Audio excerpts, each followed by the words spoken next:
Hello, folks, ladies, and germs. It is time again for some Madden 2002 Dallas Cowboys franchise mode. We are heading into our first game of the season following our very loaded offseason. We got a new quarterback, got new running backs, got a couple of rookie receivers, locked down some positions, a couple free agents. Some big things all over the roster. We are, I guess not a completely different team, man. Maybe compared to today's Cowboys, it might be a similar feeling. I feel like we've really revitalized the team, and we might just be the same team. Who knows? But we're heading into this game against the Seattle Seahawks, who have really beefed themselves up over the last couple seasons of this franchise mode. They were not that great in year one in the last year in the AFC, but in their first year in the NFC, they were really good. Or not really good, but they were 500. They have a decent enough team here, and it looks like they've already moved on from Kitna and or maybe that was Madden 01, but either way, they've fully moved on to the Hasselbeck and Sean Alexander tandem in the backfield. So the Seahawks that we are used to, well, if you're close to my age, growing up in the 2000s, the Seahawks that we are used to is more close to what we're seeing in this game, even though they still have the old branding and jerseys, and because they were in between stadiums in Madden 01 and 02, they are still here in Husky Stadium here playing where Washington University plays. So it's a little funny little thing. That's what I like about playing these older Madden games. Just gross stuff like this manages to happen. So, but we're moving on ahead into our first game of the season. It's a rainy one in Seattle, man. That's all it does in Seattle is it rains. So, can we weather the elements here against the Seahawks on a 3rd and 2? The defense already buckling here as the Seahawks managed to dial up. I mean, that's Hasselbeck, primer Hasselbeck right there, dialing one up right on the sidelines. An amazing catch there by Jackson Hall that went in. So, but that is going to be all there is to do in the first quarter. There's not much happens because, I mean, the rain is really kind of hampering what all we can do. So, it's another 3rd and 2 inside the 5, so they can get the first down without getting the touchdown. So let's see what the Seahawks manage to do here at the top of the second quarter. It's going to be a handoff, and they're going to go absolutely nowhere. So I think they might still have their old running back before Sean Alexander. They just might be starting him. I don't know. They use both in this game. So the last time we played the Seahawks, we saw Sean Alexander maybe once, I think, and they primarily used, I think Waters was his name, the other running back. So, but there he is on the field right there. You can see. But Seattle takes a 3-0 lead on a 3rd and 10. Again, we buckle again to the same receiver Jackson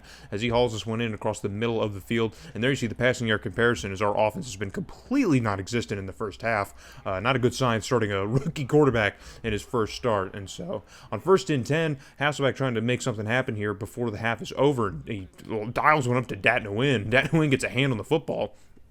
That one could have been intercepted, but we will take the deflected pass either way. So with 12 seconds, Seattle's still keeping the offense on the field. Maybe see if they can take one more shot towards the end zone. Maybe line the kick up for the kicker. But on 2nd and 10, they're going to try and throw for it, and that one goes absolutely nowhere. I don't even know if the receiver was looking for the football or ready for the football. So they're just going to bring out Lindell on 3rd and 10 with 10 seconds left, try and knock home this field goal, and he does just that. So the Seahawks are going to take a 6-0 lead over us now. So even though our offense has done much of nothing, our defense has managed to hold Seattle to just 6 points. So with a defensive performance like that, we really ought to expect a little bit more from the offense, to say the least. So, but nothing would happen in the 3rd quarter. So for 3 straight quarters, this Cowboys offense has just been absolutely lethargic.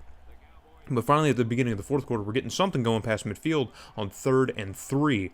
With a man in motion now, and Dunn is going to hand this one off to Perry, the rookie, and Perry's going to get stood up here short of the line to gain. So just needed a couple of yards here and couldn't even manage to do that. But on 4th and 1, we're going to go for it, man, because, I mean, we're getting down to crunch time here. We're going to hand this one off to Perry again, and this time he does get the first down, just barely. He gets caught up at the line and bounces outside and just gets about a yard or two to get the first.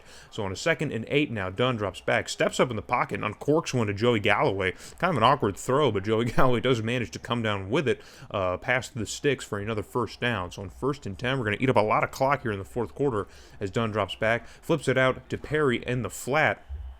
And Perry picks up about 8 or 9 yards on that catch just to get close to the sticks. So on a 2nd and 2, another short yardage situation, already under 3 minutes in this 4th quarter. It's going to be another handoff to Perry, and he just gets enough for the first down again. So just barely doing enough here to get things moving, and if that's all we can ask for in a game like this, then we will take it. So all the way down to the 2-minute warning here, really trying to play keep away with Seattle and try to walk this one off with a touchdown. So handoff to Wiley, the backup back, and he does get the first down, but there is a holding on Gonzalez, the 2nd-year pro.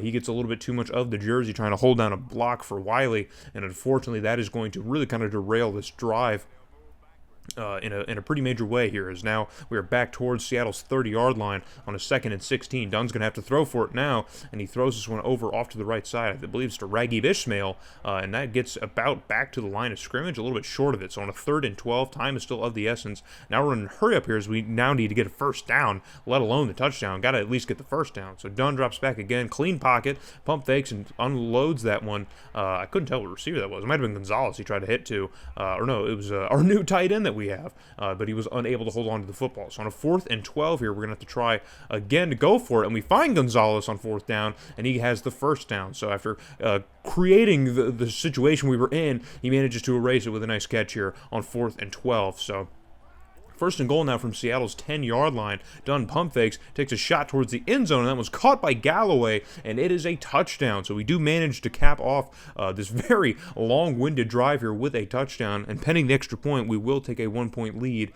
over the Seahawks, which would be massive, in this game here, as we've trailed all game. We've basically taken the entire 4th quarter just to finally get on the scoreboard. Not much has happened in this football game, but Joey Galloway comes up big here. And how about Dunn, man, the rookie here, putting together a nice little potentially game-winning drive late in the 4th. You could say it's too little too late. That might end up being the title of this video, because, we definitely needed to do a little bit more here early on in the game, because there is over a minute left in this game, and Seattle could very easily drive down the field, as they have a better backfield than we do. So on 1st and 10 now from about their own 30, Matt Hasselbeck's going to drop back, unloads the deep ball. He wants it all, and leads Robinson by about 10 yards.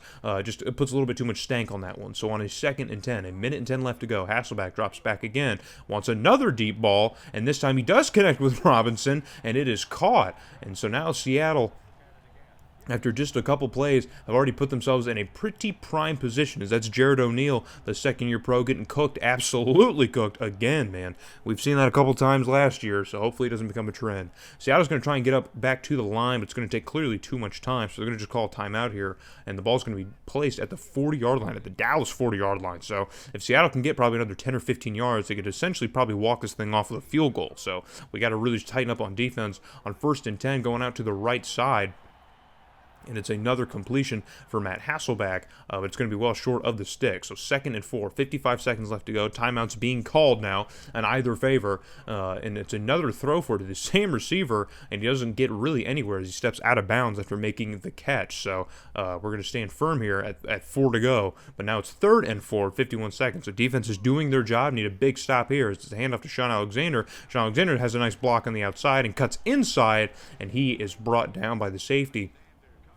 And so now time is continuing to run, but they do have the first down, and they are now in prime position here for Lindell. It might still be a little bit risky given the weather conditions, but they are more than in a good position right now to potentially walk this one off. So with 35 seconds, they're probably going to try and run the timeout. Sean Alexander goes all the way to the right side. You'd think he'd probably try and stay towards the middle of the field, but no, he goes all the way to the right side. Maybe that's the side that Lindell likes. Who knows? So no timeouts in either situation here. So time is just going to run and bleed all the way down, and Seattle's just going to set up now for the field goal as they line up again to call it on a 3rd and 8. So 4 seconds left to go. They are going to be able to walk this one off if Lindell can make the kick. The kick is up. It's from the distance of about a second kick, and that one is good. So Seattle's going to walk this one off here 9-7 in a very terrible, just rainy, awful game here in Seattle. We managed to take the loss here, so already back to our losing ways, and you can't start off on that foot, man.